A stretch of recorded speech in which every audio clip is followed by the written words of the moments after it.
नमस्कार, सत श्री अकाल, राम राम साहब, खमागणी, वड़कम। आप सभी को ऑल टीप मीडिया में फिर से स्वागत है। मैं आपकी होस्ट गायत्री देवी।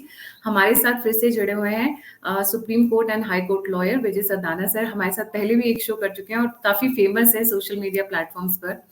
और आज का मुद्दा है कांग्रेस और आम आदमी के पास में एक तुरुम का इक्का लग गया है।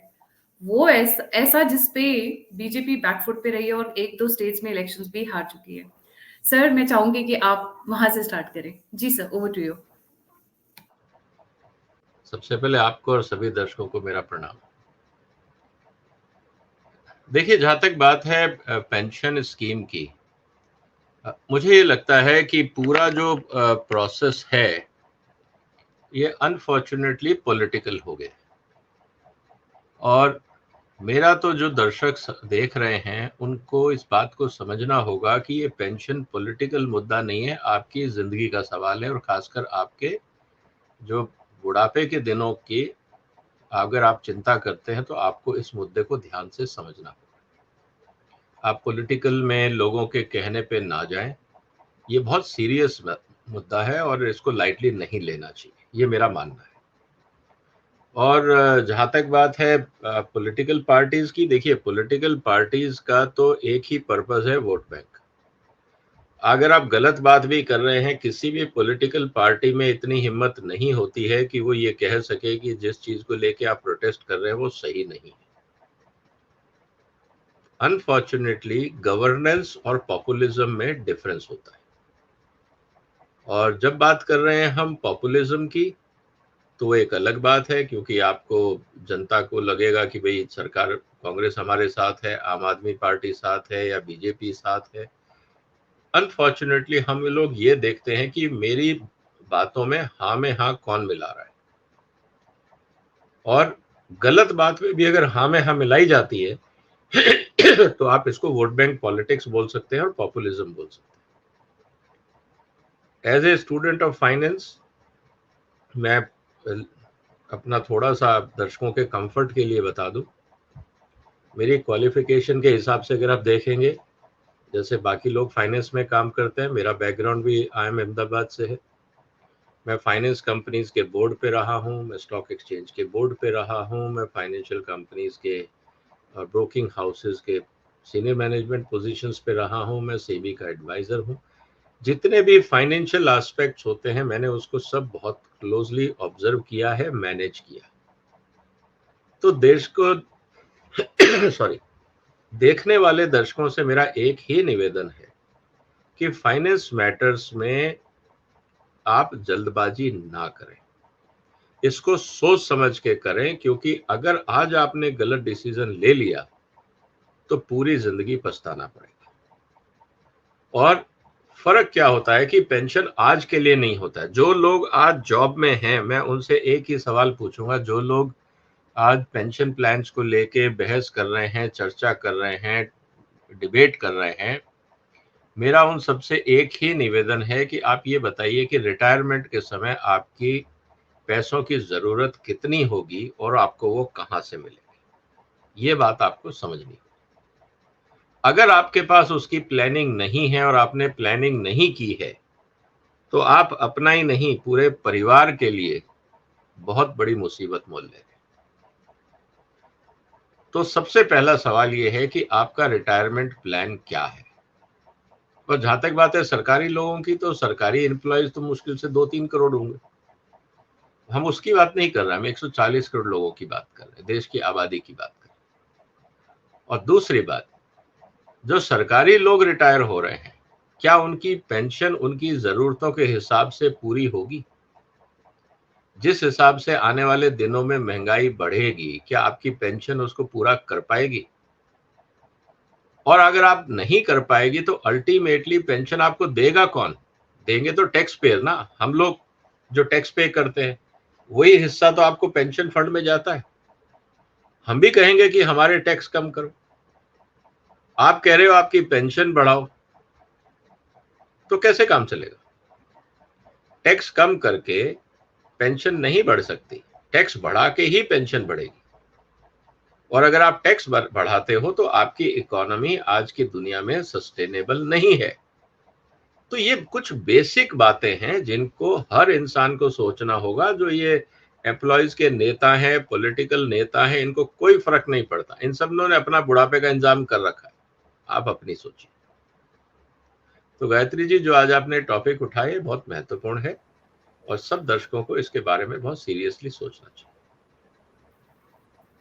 जी सर, कांग्रेस और आम आदमी पार्टी दोनों इस पर ऐसा लग रहा है सहमति के साथ एक दूसरे के साथ कंधा मिलाकर इस चीज को पार्लियामेंट में तो खैर जब रेस करेंगे रद्द करेंगे, बट ऑलरेडी ऐसा लग रहा है सड़कों पर इन्होंने लोगों को इकट्ठा करना शुरू कर दिया है। क्योंकि जैसा अभी आप बात कर रहे थे तो मैंने दिखाया भी था स्क्रीन के ऊपर, महिला और बहुत सारे स्कूल टीचर्स वो ऑलरेडी रामलीला मैदान और बाकी जगह पर पहुंचकर प्रोटेस्ट करना उन्होंने शुरू कर दिया है। ऐसा लग रहा है कि तैयारी पूरी जोरों शोरों से है।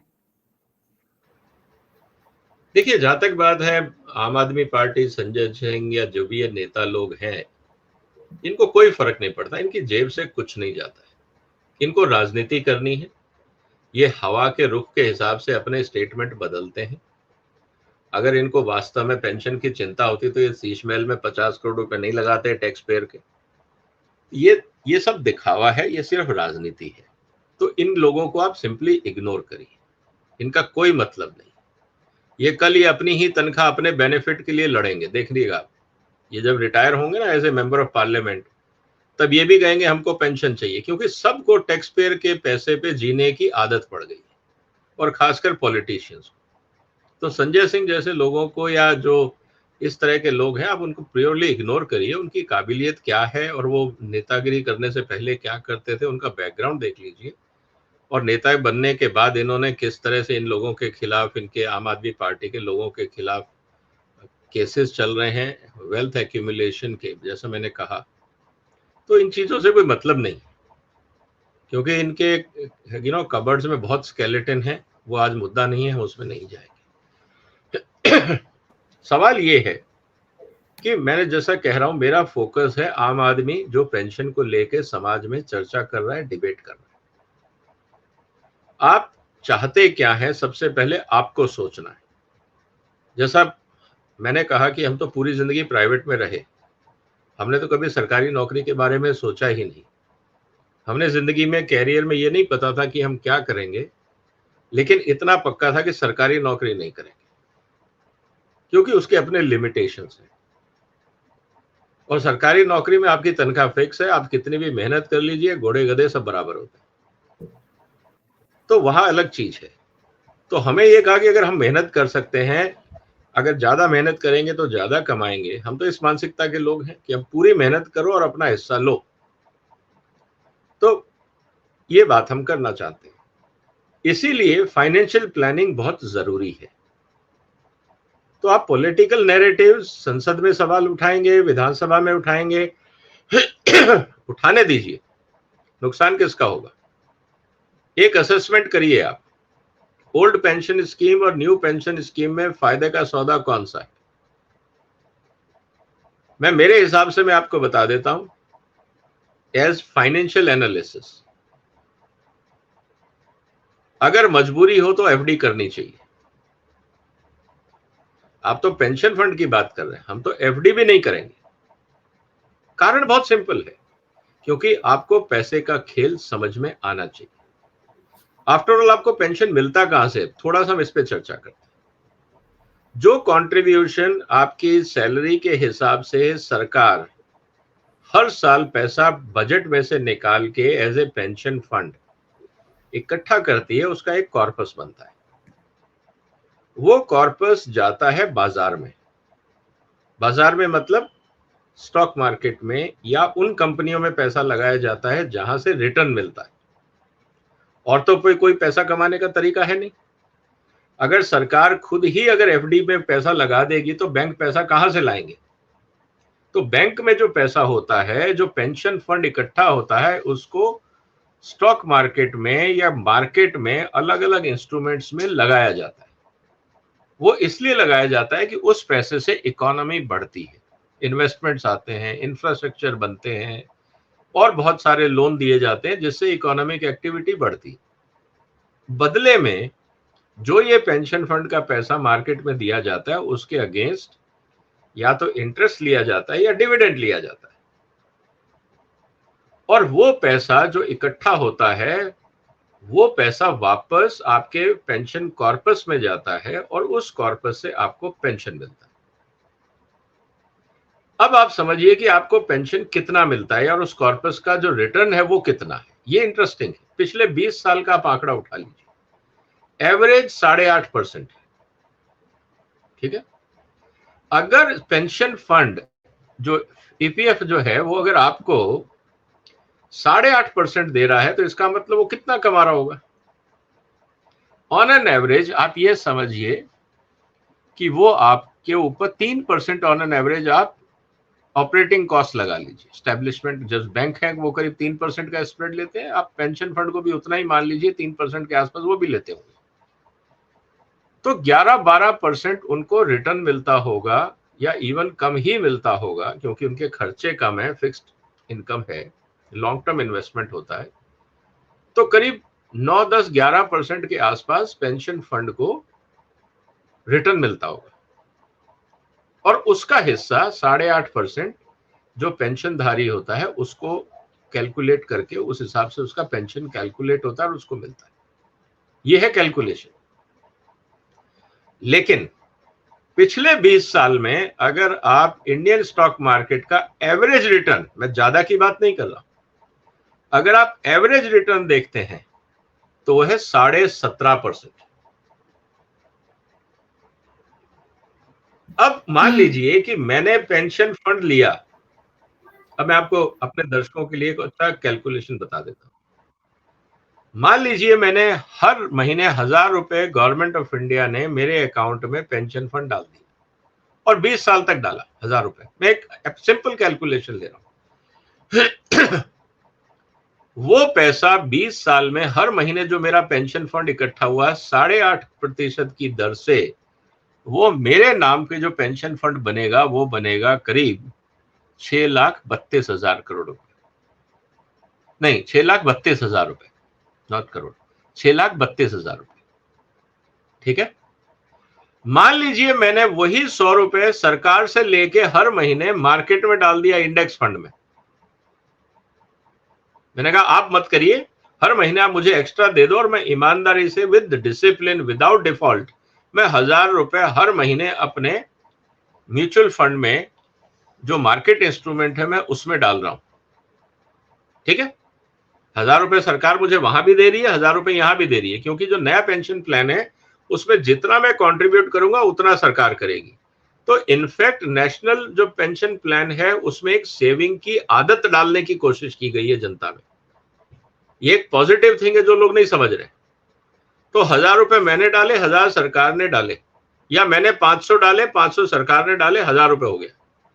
ठीक है, ये मैंने 1,000 रुपए हर महीने बैंक में डाल दिए, मतलब म्यूचुअल फंड में डाल दिए जो इंडेक्स रिलेटेड, और 20 साल तक, मैं 1 साल या 1 दिन की बात नहीं कर रहा हूं, 20 साल में इसलिए कह रहा हूं कि बहुत से लोग ये बोलते हैं कि मार्केट गिर गया तो, मार्केट उठ गया तो, डूब गया तो। 20 साल में सब कुछ हो गया, बाजार उठे भी, गिरे भी, क्राइसिस भी आया, कोविड भी आया, यूक्रेन भी आया, 2008 का फाइनेंशियल क्राइसिस भी आया, इन्फ्लेशन भी आया, सब कुछ आफतें आई, सब कुछ हुआ है 20 साल में इस दुनिया में। कोई नई चीज मैं नहीं बता रहा हूं आपको। उसके बाद भी जो एवरेज रिटर्न है वो 17.5%, सब उछल कूद होने के बाद भी। अगर वही 1,000 रुपए में इंडेक्स फंड में, जिसमें एवरेज 17.5% मुझे रिटर्न मिल रहा है, जो स्टॉक मार्केट का एवरेज रिटर्न है, अगर मैं वो करूं तो मेरी जो अमाउंट है वो बन जाती है 21,77,000 रुपए। कहां पे 6,32,000 रुपए, वही टाइम, वही अमाउंट, और वही पैसा अगर मैंने मार्केट में लगाया वो बन जाता है 21,77,000 रुपए। अब मुझे ये बताइए, जितने नेता वहां बैठ के हंगामा कर रहे हैं, संजय सिंह जैसे, राहुल गांधी जैसे, जो ओल्ड पेंशन स्कीम का जो तमाशा कर रखा है, मुझे ये बताइए कि फायदा न्यू पेंशन स्कीम में या ओल्ड पेंशन स्कीम? डेफिनेटली ईमानदारी से बताइए। मैथमेटिक्स से कर नहीं रहे हैं ना लोग, उससे जा रहे हैं जो पॉलिटिशियंस उन्हें बता रहे हैं। या जो न्यूज चैनल होंगे सिर्फ ऊपर ऊपर का बता रहा है, कोई मैथमेटिक्स कर नहीं रहा है बैठ के उसकी। तो इसका मतलब ये है कि हमारे पॉलिटिशियन लोगों को मिसलीड कर रहे हैं, क्योंकि या तो उनको खुद कुछ नहीं आता, sorry to use the word, या वो राजनीति के लिए लोगों की जो फ्यूचर है उससे खेल रहे हैं, लोगों को गलत रास्ते में धकेल रहे हैं। और यही हाल न्यूज चैनल का है। जो न्यूज चैनल इस तरह की बातें कर रहे हैं, इसका मतलब उनके एडिटर, उनके स्टोरी राइटर, उनके एक्सपर्ट्स को कुछ नहीं पता वो क्या बोल रहे हैं, या वो जानबूझ के जनता को धोखा दे रहे हैं या धोखे में रख रहे हैं। इसीलिए मैंने एक पेंशन पे वीडियो बनाया, अपने चैनल पे डाला है, अगर डिटेल में समझना चाहें तो लोग वहां समझ सकते हैं कि पैसा आपका है, सोच समझ के काम करिए। क्योंकि 20 साल बाद अगर आपको 21,77,000 रुपए की जगह अगर मैं 6,32,000 रुपए देता हूं तो कितना नुकसान हुआ? 15 लाख ऑन एन एवरेज आपका नुकसान हो गया। अब 15 लाख अगर आप, और वो भी 1,000 रुपए, मतलब कि नई पेंशन स्कीम में आपको 500 रुपए जमा कराने हैं अपनी तरफ से, और पुरानी पेंशन स्कीम में आपको कुछ नहीं देना है, सरकार सिर्फ मान लीजिए आपको 1,000 रुपए दे रही है। 500 रुपए महीना बचाने के चक्कर में आपने 15 लाख का नुकसान कर लिया। ये समझ कब आएगी हमारे लोगों को? तो दुख की बात यह है, और समस्या क्या है, लोग जो नहीं समझ पा रहे हैं, आपका पेंशन जो फंड है वो ग्रो कर रहा है 8.5% से, ठीक है? आपका इन्फ्लेशन ऑन एन एवरेज 6-7-8% है। तो वास्तव में जो आपके पैसे की वृद्धि है वो 1 से 2% ही है, क्योंकि 8.5 में अगर 7% भी इन्फ्लेशन या महंगाई है तो 8.5 में से 7 घटा दीजिए, 1.5%, 1.5 से 2% ही एक्चुअली आपके पैसे की ग्रोथ हो रही है, जो बहुत कम है। वहीं अगर आप मार्केट में पैसा लगाते तो 17.5 में 8.5 माइनस कर दीजिए, फिर भी 9% आपकी ग्रोथ है, और 9% इज ए रेस्पेक्टेबल ग्रोथ। ये चीज जब तक लोग नहीं सीखेंगे, फाइनेंस मैनेजमेंट, पैसे का खेल जब तक लोग नहीं सीखेंगे, हमेशा या तो सब्सिडी के मोहताज रहेंगे या सरकार की तरफ ताकते रहेंगे कि हमारा कुछ कर दो, गरीबी बहुत है, महंगाई बहुत है।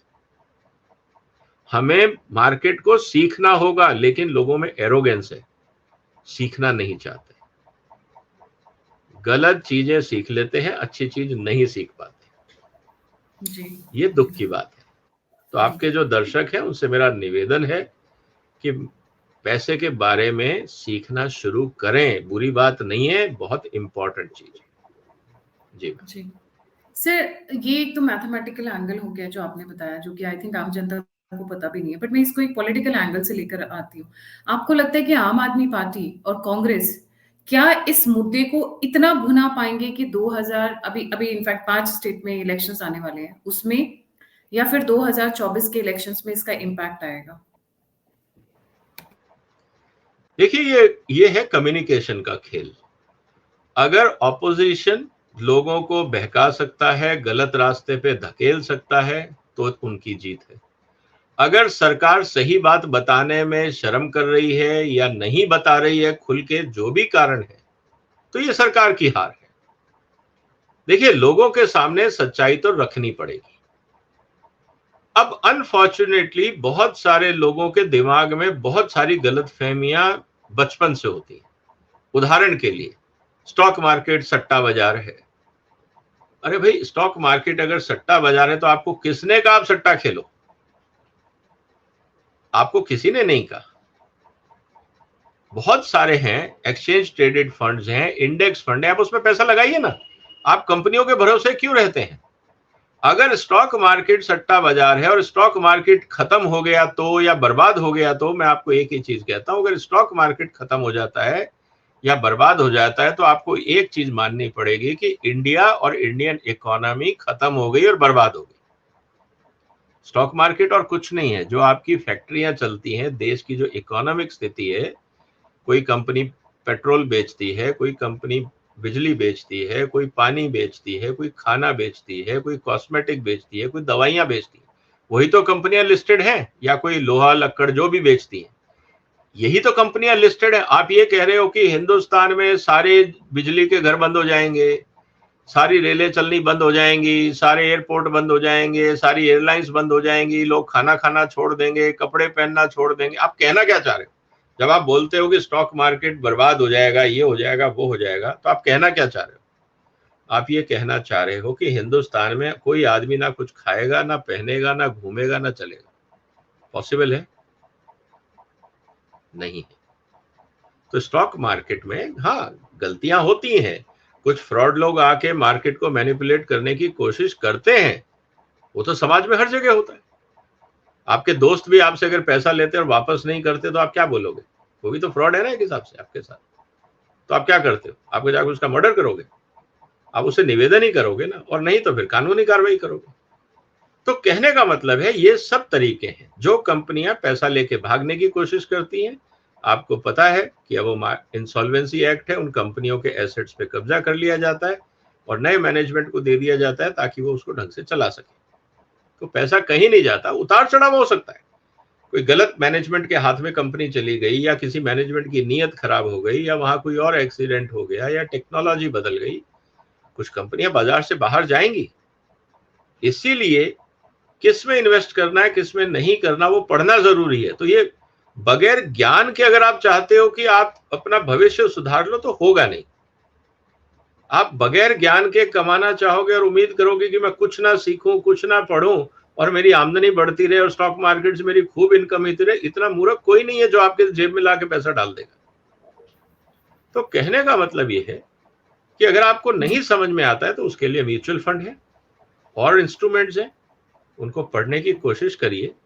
मेरे चैनल में मैं बहुत सारे आने वाले दिनों में फाइनेंशियल लिटरेसी पे वीडियो डालने वाला हूं, क्योंकि मेरे को बहुत सारे लोगों ने लिखा है कि हमें फाइनेंशियल लिटरेसी में हेल्प करिए। मैं करने वाला हूं। तो जो लोग प्रोग्राम देख रहे हैं, मैं गायत्री जी की परमिशन से उनसे निवेदन करूंगा कि वो मेरा चैनल भी सब्सक्राइब कर सकते हैं, ताकि आपको टाइमली जानकारी मिलती रहे।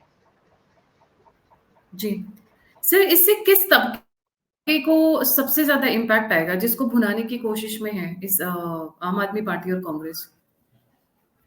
सरकारी अधिकारी, सरकारी कर्मचारी, क्योंकि बहुत और सारी इसका जगह कैस्केडिंग पे इफेक्ट? सरकारी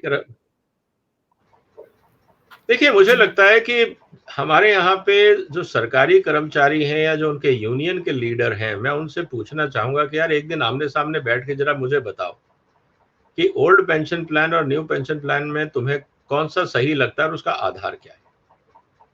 आप नेता हो, आपको नेतागिरी करनी है, हो सकता है आप किसी पॉलिटिकल पार्टी के कहने पे ये सब कर रहे हो, लेकिन आप लोगों ने अभी तक कोई कैलकुलेशन नहीं बताई कि पुराने पेंशन प्लान में और नए पेंशन प्लान में फर्क और फायदा और नुकसान क्या है। ये आप लोगों ने कुछ नहीं बताया अभी तक। आप सिर्फ जनता को इकट्ठा कर रहे हो, नारेबाजी कर रहे हो, झंडा पोस्टर प्रदर्शन कर रहे हो, नेतागिरी कर रहे हो, लेकिन इनमें से किसी भी यूनियन लीडर ने अपने कैलकुलेशंस जनता के सामने, अपने जो कर्मचारी हैं उनके सामने नहीं रखे हैं। तो जब तक ये लोग नहीं रखते हैं तब तक तो ये राजनीति है। इसके पीछे कहीं पे आम आदमी भी हो सकता है, कांग्रेस भी हो सकता है, क्योंकि इनके नेताओं को भी उम्मीद होगी कि आने वाले चुनाव में शायद हमारे एमएलए एमपी के टिकट मिल जाए।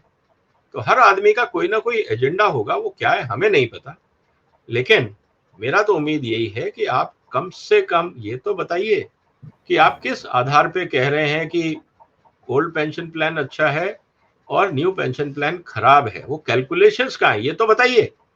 ये कोई नहीं बता रहा है।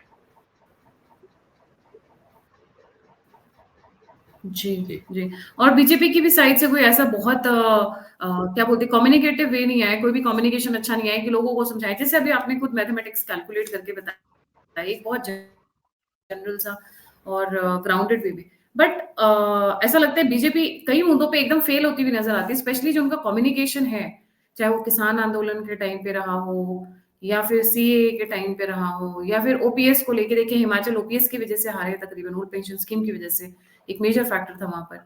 और उसी को भुनाने की दोबारा कोशिश हो रही है मध्य प्रदेश, तेलंगाना, छत्तीसगढ़, इन स्टेट्स में भी। देखिए, यही मैं कहना चाह रहा हूँ कि सरकार के पास, मैं बीजेपी नहीं कहता हूँ, ये जो भी पेंशन प्लान है सरकार की पॉलिसी, और जब हम सरकार की पॉलिसी की बात कर रहे हैं तो सरकार की इस बात को समझना होगा कि देखिए, पिछले 10 साल मनमोहन सिंह जी की सरकार रही। अगर ये इतना खराब था तो मनमोहन सिंह सरकार ने इसको वापस क्यों नहीं लिया? क्या आपको लगता है कि मनमोहन सिंह जी को इकोनॉमिक्स की समझ नहीं है या फाइनेंशियल प्लानिंग की समझ नहीं है? उन्होंने तो ऐसा नहीं कहा। वो 10 साल रहे इस देश के प्रधानमंत्री, और कभी उन्होंने नहीं कहा कि भाई क्या प्रॉब्लम है इस यहाँ पे। तो कहने का मतलब ये है, इस पूरे प्रोसेस के अंदर वो लोग ज्यादा हावी हो रहे हैं जिनका राजनीतिक स्वार्थ है। और शुरुआत भी तो कब हुई? 2004 में। 2004 में किसकी सरकार थी? जनवरी में। 4 से लेकर 14 तक, मई में चुनाव हुए, मनमोहन सिंह इसके अंदर अपना कांग्रेस की सरकार आई थी, तो आते ही इसको वापस क्यों नहीं ले लिया गया? तो सवाल इस बात का उठता है कि क्या राहुल गांधी साहब ये बात कहलवा पाएंगे कि 10 साल तक चिदम्बरम साहब फाइनेंस मिनिस्टर रहे, मनमोहन सिंह जी प्राइम मिनिस्टर रहे, और जो इनके काबिल लोग रहे, क्या वो कैलकुलेशन करके शपथ पत्र पे जनता के सामने कह सकते हैं कि जो न्यू पेंशन प्लान है या जो नेशनल पेंशन सिस्टम जो बनाया है एनपीएस, वो खराब है? अगर ऐसा था तो 10 साल आप सत्ता में रहे, तब तो आपने नहीं कहा। आज क्योंकि 24 का चुनाव आ रहा है, आपको कुर्सी चाहिए, 10 साल से आप बाहर हैं, तो आप हर उल्टे सीधे काम करने को तैयार हैं, जनता के भविष्य से खिलवाड़ करने को तैयार हैं, ताकि आपको कुर्सी मिल जाए। ये कौन सी न्याय व्यवस्था है या ये कौन सी ईमानदारी है? इसके बारे में तो मुझे लगता है जनता को पूछना चाहिए। और अनफॉर्चुनेटली बीजेपी की तरफ से कोई इफेक्टिव कम्युनिकेशन नहीं आ रहा है। ये भी अपने आप में बहुत कुछ बताता है कि क्या वो लोग भी इस बात को सीरियसली समझ पा रहे हैं या नहीं। जी, बिल्कुल सही sir, I agree with you on that. Thank you so much sir for joining. और आने वाले समय में I think BJP should come out clean on this, क्योंकि नुकसान उन्हीं का होने वाला है, even though NPS is better. और सर एक चीज है, हम क्यों सरकारी सिस्टम पर हमेशा, आपने जितने टाइम आपने जॉब की, अपनी सर्विसेज दी, आपको सैलरी मिल रही है। सरकार की बाध्यता नहीं है कि आप जब रिटायर हो जाए तो भी आपका ध्यान रखें। आपको एक फिक्स टाइम के लिए, एक फिक्स टेन्योर के लिए जॉब मिल रही है, यही बड़ी बात है आज की डेट में तो।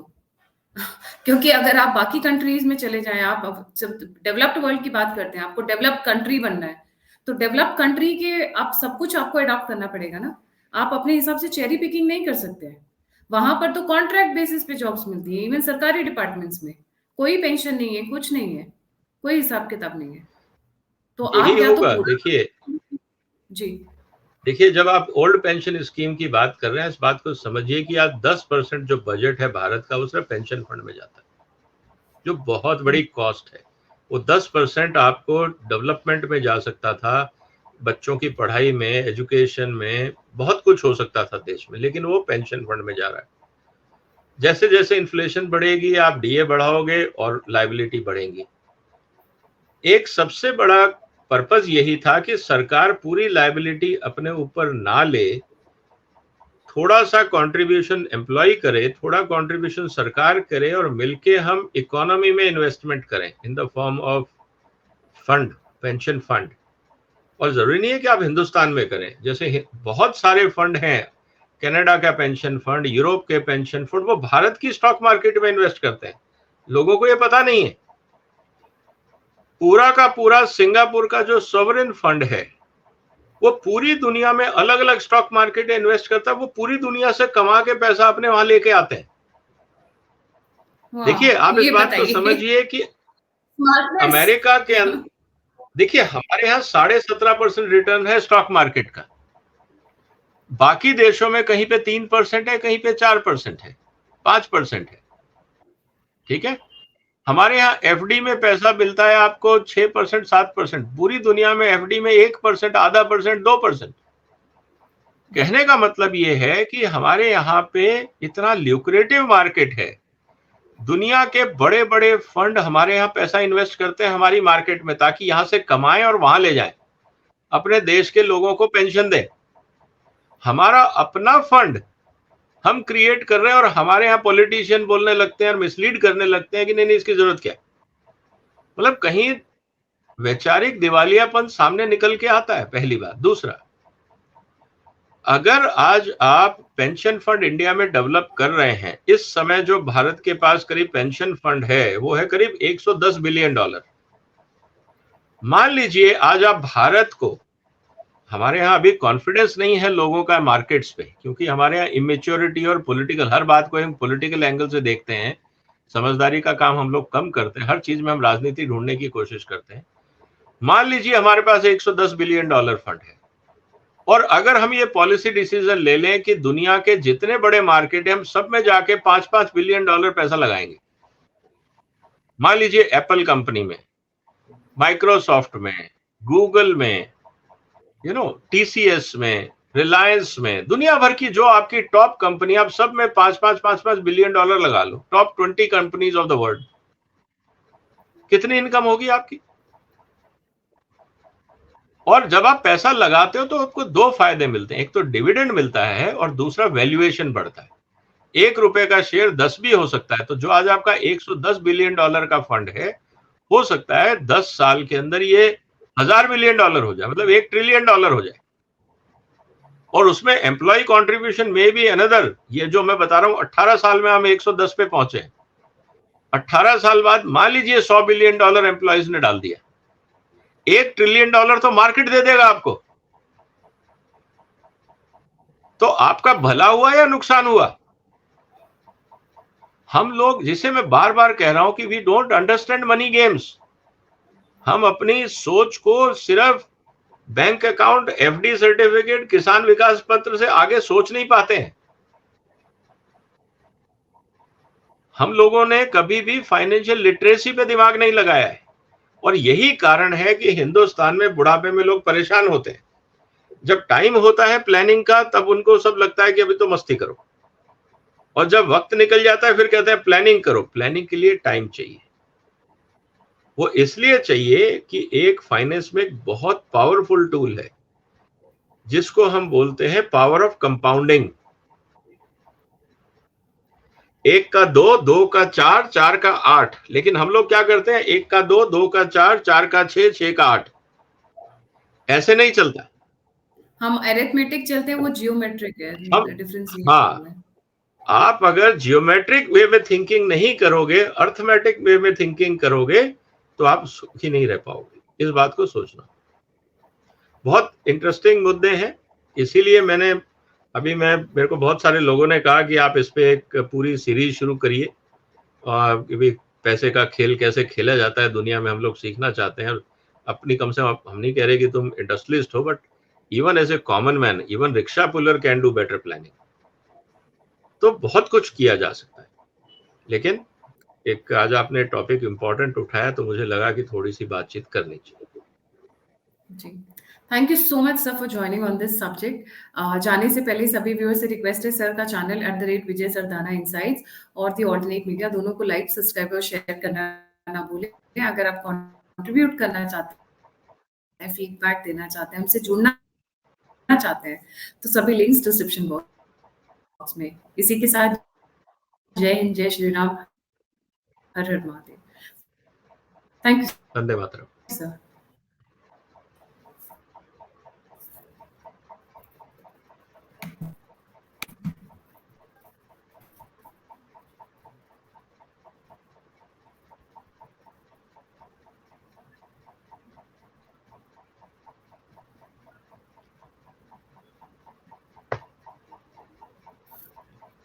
इंटरनेट बूस्टर लगवाना पड़ेगा सर, बहुत तंग कर रखा है इंटरनेट में। अभी भी गोल गोल गोल में सारा भी हाँ अभी बफरिंग चल रहा है आपके यहाँ पे। रिकॉर्डिंग अभी हुई नहीं।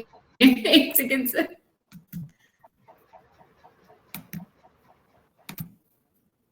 मैं सबसे एक्सपेंसिव वाला यूज कर रही हूँ, उसके बावजूद ये हाल है।